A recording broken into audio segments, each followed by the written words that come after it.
So I have a piece of, I wrote something for the two blue pieces, which are ones I'm working on right now. So I'll read that now. I was reading an old myth by Ibn Tufayl called Hay Ibn Yaqzan about a Robinson Crusoe-esque character who is spontaneously generated from mud on an island somewhere in the Arabian Sea. This character, Hay, was raised by a deer and had to learn what it meant to be human without any outside influences. I'll skip the unimportant details, but eventually there's a scene in the myth where Hay figures out how to meditate by depriving his senses, and by doing this he is able to transcend his embodied existence, come to deep understandings, and catch glimpses of the heaven world. He realizes that all life shares one consciousness, and ergo comprehends that all living things are mirror images of his consciousness. So he treats them all with respect. Of course, this realization is repeated and understood through many writings, but because I was reminded of this concept, I had the thought that since if the true self is infinite, one with all other consciousnesses, that we are all completely alone in the world. And that sort of led me to think that the infinite only embodies itself so it can, by limiting itself, catch an infinitesimally small break from the stress and terror of total consciousness. Solipsism is generally looked down upon as a selfish and shallow thing for good, albeit half-understood reasons, so I don't think this way constantly or think it's a supreme truth. But just like a lot of things, all this is mostly just an imagination game. But I wanted to capture that gloomy feeling and try to illustrate the layers behind an ordinary smile leading to some weird deity figure. I am taking inspiration from Q Ying and William Blake because I feel like these are artists who have depicted divine loneliness and gloom respectively.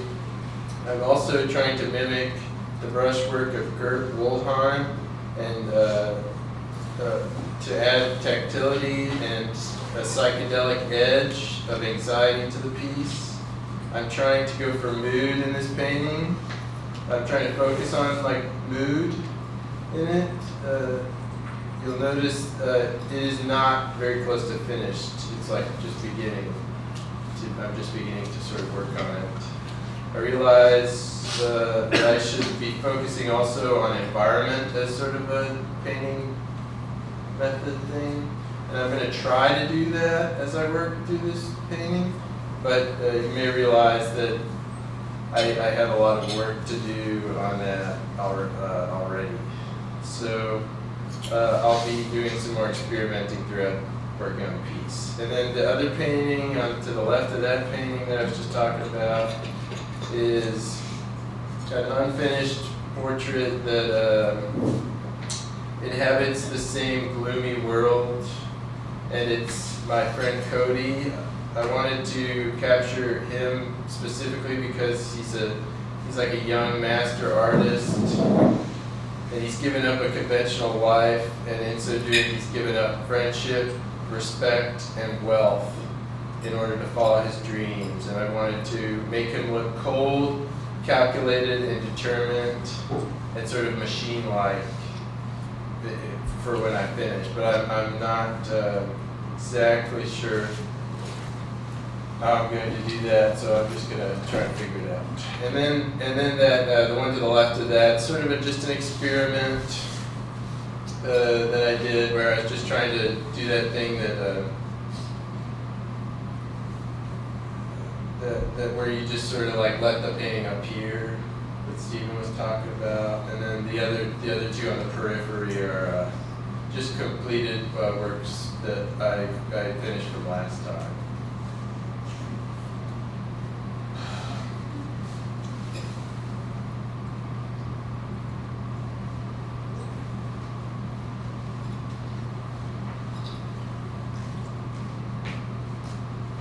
I think there's some atmosphere in this new blue painting that exists. As much as you painted that one on the far right, there's some sort of moody atmosphere that really creates a dialogue with those figures in this new painting, and I'm not entirely sure that you should. I hate to say it, but I really like where it's at. So yeah, I'm gonna try to keep the. I like those plants because they're sort of like atmospheric. So maybe I'll try and keep that sort of effect, maybe on some leaves or something. Try and keep something blurry. That's what I mean by that.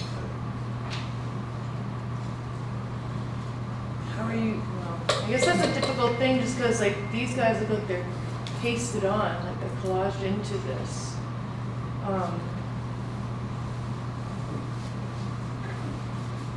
mean, I do agree. I do like the gloomy plants and like how they're already painted, just because of the looseness and not the preciseness, because the people just seem very, very precise.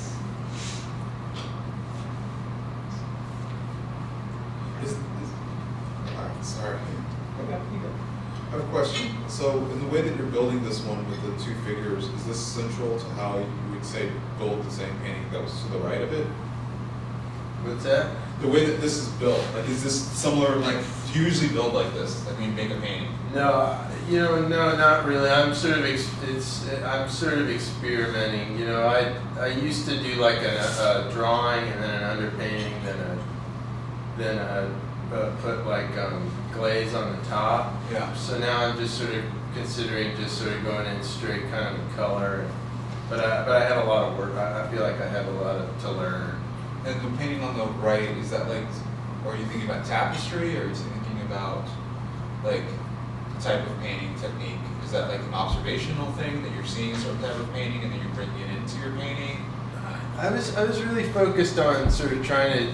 I was sort of taking inspiration from sort of Bosch a lot, and then I was also really trying to focus on figuring out atmospheric perspective and stuff. And yeah, it's sort of the same method, and I'm trying to work through this method that on the right one.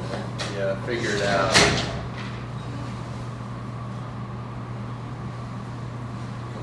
I have more of a content question. I think I like when you talked about the narrative aspects of the blue one. I guess what I see is that the gun looks like his penis, and then their hands also are put in the same gun penis-like thing, and I understood something about like mimicry, about sort of a person learning or becoming through a kind of mimicry about what one encounters or who one is, or and a sort of projection / becoming paradigm. But then you talked about solipsism, looking. I mean, I think solipsism solipsistic actually as being a pejorative word, a kind of navel gazing, something that's somewhat negative, that you're sort of not willing to go outside yourself, or that you don't know how. And I guess I'm wondering, I sort of didn't quite understand what your position was or what you were saying about that. I was saying, like, I sort of see this sort of Cartesian sort of thing that is called solipsism in this Right. sort of negative way, but I see it as sort of not hold completely this negative thing. I see it as sort of like a Yeah. very deep, insightful sort of thing. And also, I mean, I'm gonna have figures in these cloud things. It's like based on like a Thangka thing, where the consciousness is going to be it's going to sort of lead up through different layers. So the first layer I've done is sort of like a diplomatic layer of these characters. When you say diplomatic, what do you mean by that? Like that they're like working together? There's an offering? And both that they're working together, and that they're pals and whatnot, and that they're also the exact same person. because I was kind of listening to the story or the narrative, and I don't really know the story myself, so I don't know. 'Cause you kind of like said there was a whole section in the middle that, you know, that wasn't as significant for this read of this painting, but it seems like there's from what I understood or what I think I heard was that there's a person on an island, and the island itself reveals another person to it. Like the person, the earth itself, or the island itself performs or gives itself a person, right? So there's some elements of like, you know, there's creation myth, but then there's also this idea of like someone alone in isolation and kind of like Castaway or something like that, and making a Wilson. But there's like parts of it where you're kind of like using something to branch into a form of fantasy, in a form of like, but hard fantasy or fantasy that like is there to inform reality, or something that is like a guiding tool towards like some kind of sense of introspection.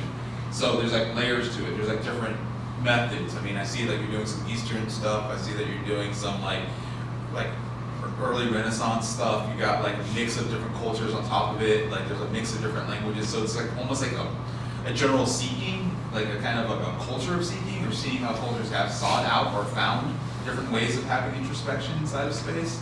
But I think the hard part is that there's a little bit of an openness for me as far as like your painting and also how it wants to resolve itself. So you're still like kind of questing, but it's kind of like if you don't really know where you're going, it's like, I think about when people are asked to usually perform a painting, or if I was in Rome and I'm looking at these paintings and I have to think that there's like a what is it called? Not the Pope, but the guys under the Pope. I'm not a Catholic. Cardinals? Yeah.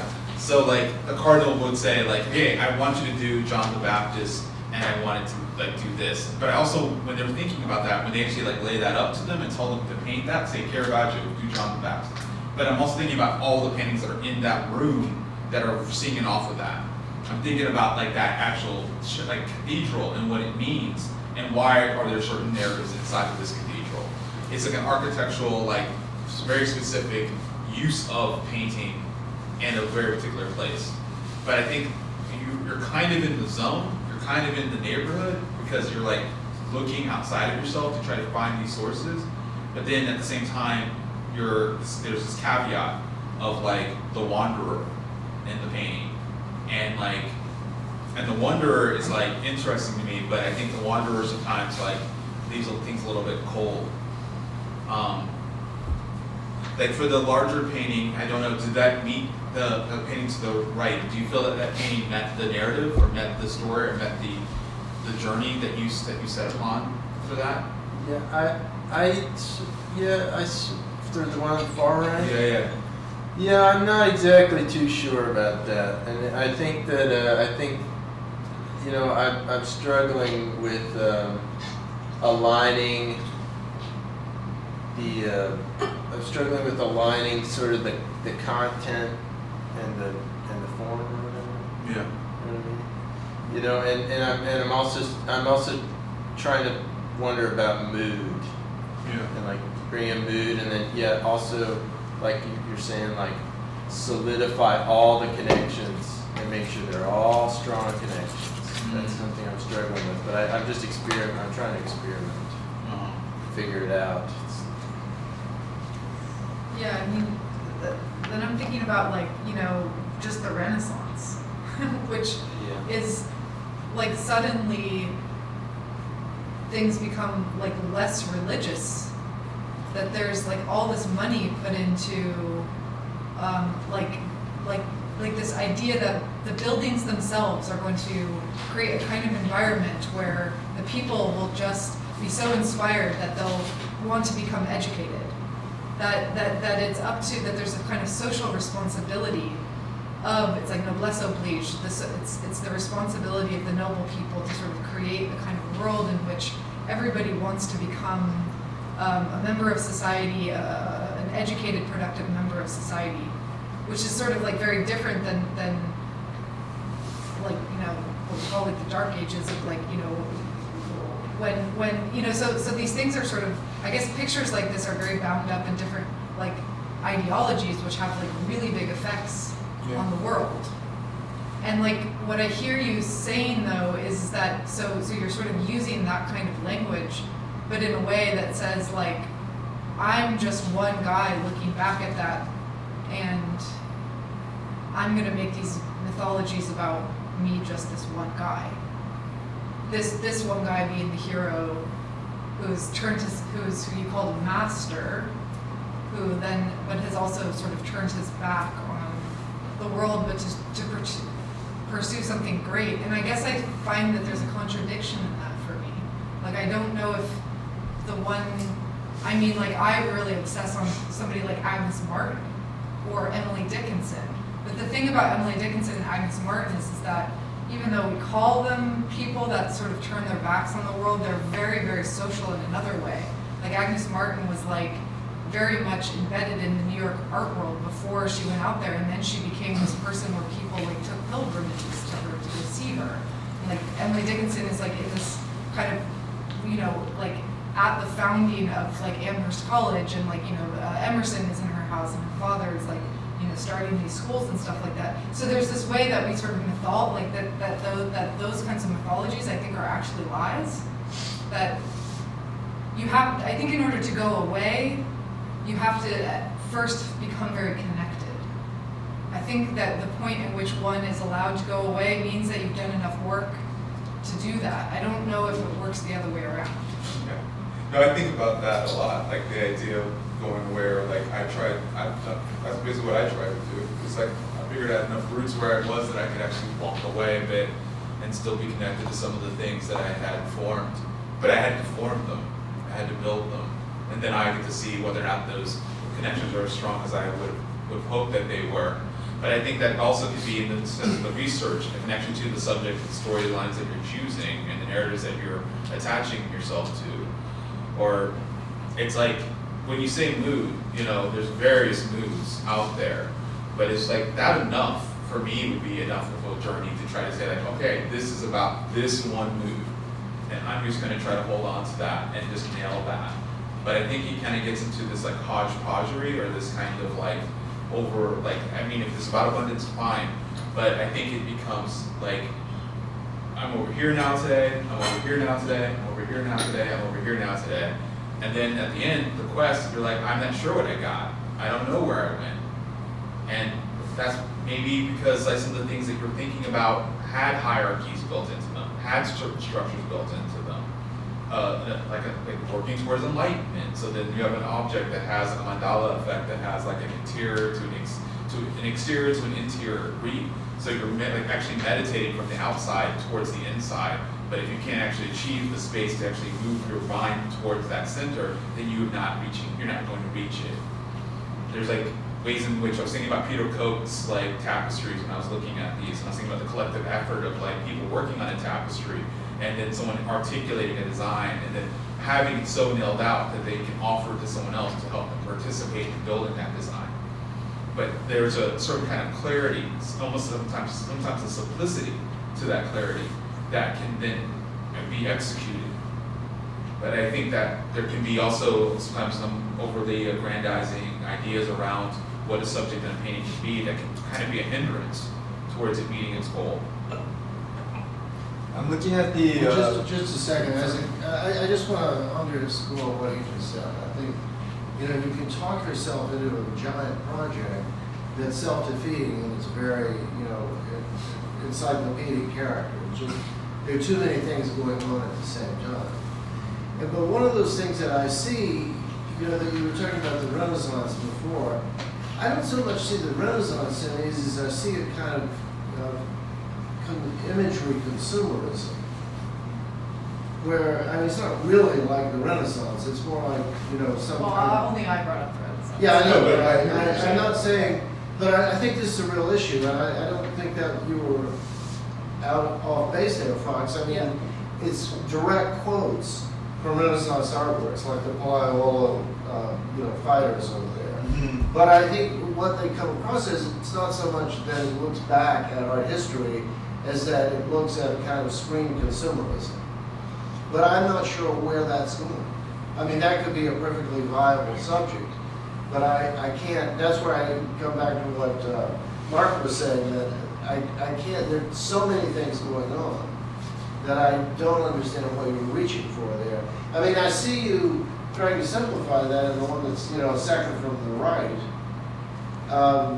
But I still have this, I mean, I see you trying to deal with that formally in a way there, different ways of painting it and simplifying the number of elements in play.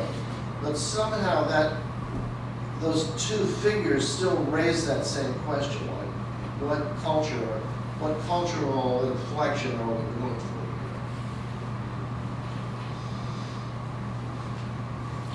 There's a Sternberg Press book called Tell Them I Said No, about artists who turned their back on the art world that I think we do. Sorry, in the front, you were gonna say something? As it, Oh, sorry, what was it? Oh, Tell Them I Said No. Yeah, I was gonna say that similar note, but going back onto what you said about focusing on food and I guess like the atmosphere, which I understood as the background, working with the overall picture playing.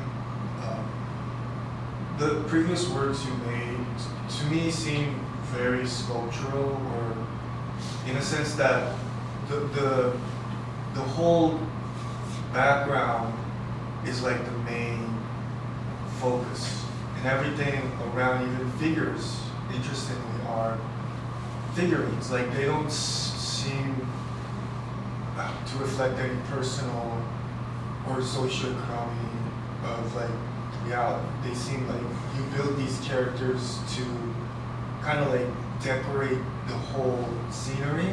But again, now you're talking about mood and atmosphere. And then you have your own, you came up with this very interesting story for inspiration.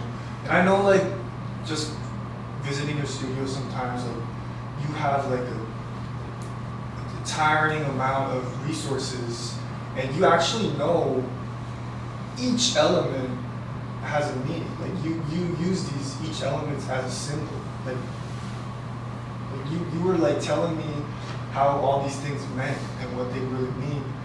But again, like I feel like jumping into the recent works, I can feel the sense that you're combining these informations or some rhetoric you want to use or want to present in a more personal sense, with more emotions. And yeah, I think that's what I see the difference. And if you're going toward that, like the slow burn today, our talker was talking about, just like form-wise, like for example, like on the right, the second right one, for me, what's making me keep looking at the thing is the simplicity of the background and then the complex figures. So there's a tension between that. So I guess like that's why for me it seems pretty finished.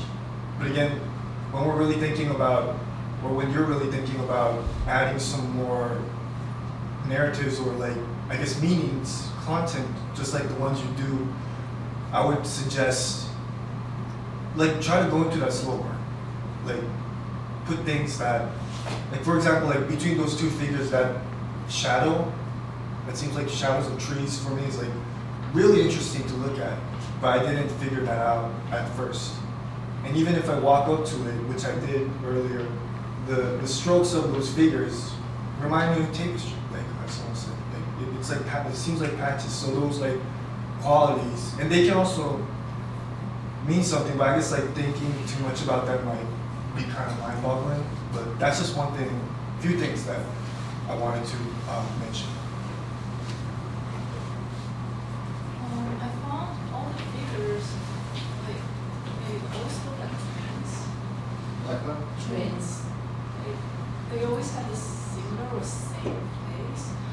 When you're talking about escaping solipsism, I'm thinking that like, they look like similar people, or they're exact the same people. Either you feel like all humans look the same or they're all you.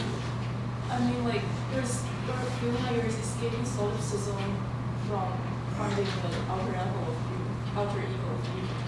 And especially in the second right painting, the background is so separated from the figures. So like they look so pale, and so they look like marble statues. But their brush strokes are still like they look like feathers or fur. So they look like they're humans, but they're like they also look like animals, like in that furry brushstroke. But they're also like marbles, and so like there's a really weird picture for me of like two marble statues that look the same, just found each other in this misty forest, and they escape solipsism by seeking like connection with themselves, but not with the outer world.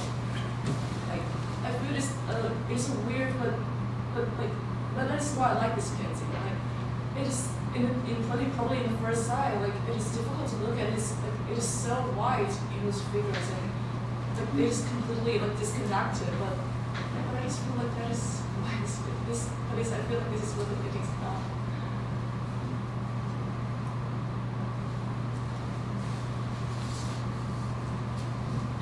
I'm thinking that, okay, in this book called Passages in Modern Sculpture by Rosalind Krauss, which is like a very famous art historical text, where she kind of like lays out this new, anyway, at the beginning she talks about Rodin, and specifically there's the sculpture, I forget what it's called, but there's these three men and they all have their hand kind of like in the middle, they're all sort of posed, and they're all sort of like facing each other, they're all kind of looking at each other, and what she says about them is like, I mean, this is a kind of like, she's talking about form more than content, but in a way that they're related, and what she says about them is that the three sort of like generate what she sort of describes as a model for medium specificity.